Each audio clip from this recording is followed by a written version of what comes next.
World governments are being advised to decentralize and simplify their laws on environmental protection for the local people to be able to understand and implement them.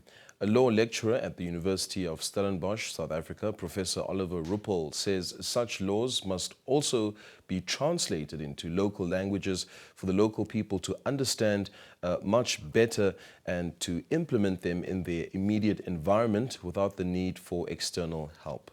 Here is the NBC's Blanche Goreses with a special report. Law officials, planners and developers increasingly recognize that economic development and environmental quality are key components of community growth, and Namibia is one of the countries with extensive policies and laws on environmental protection enacted to prevent disasters such as the current drought. But the question remains, how often are these laws understood by local people? These are laws and policies on the environment and wildlife, water and fisheries, agriculture, land, climate change, forestry and tourism, among others. The experts recognize that in addition to a competent lead authority, cooperation from several other stakeholders is essential to ensure effective implementation and be taught how international law is applied in a national setup. Local people, particularly farmers, such as those at Fast Dry Resettlement Farm northeast of Gobabis, are major beneficiaries of policies on the environment, including that on forest, which aims to align rural development to biodiversity conservation by empowering farmers to manage their forest resources on a sustainable basis.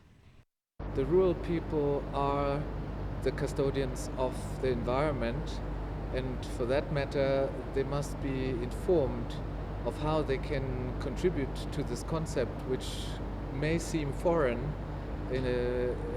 but it is actually not so foreign. But in order for them to apprehend what this incorporates, we have a duty to inform them, and that means to inform them properly in the language they understand. And Member of Parliament Ben Amadila concurs, saying as lawmakers, they are using the current drought to assess the impact of future disasters, and this involves making local people understand what is happening around them and how they themselves can implement policies and legislation on droughts. But he says there is only one problem that discourages communities from upholding such policies on the environment. Without water, there is very little you can do.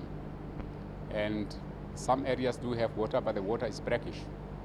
And one of the recommendations, obviously, that I would like to get discussed in Parliament is how to acquire technology that will make the treatment of brackish water, the treatment of saline water, in order to make it potable for human consumption and also animal consumption.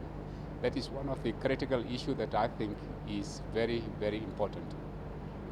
With large tracts of land already proclaimed as protected areas in Namibia, which is signatory to several international conventions and treaties on environmental conservation, it is only imperative that local people are afforded the opportunity to implement such laws in their own way.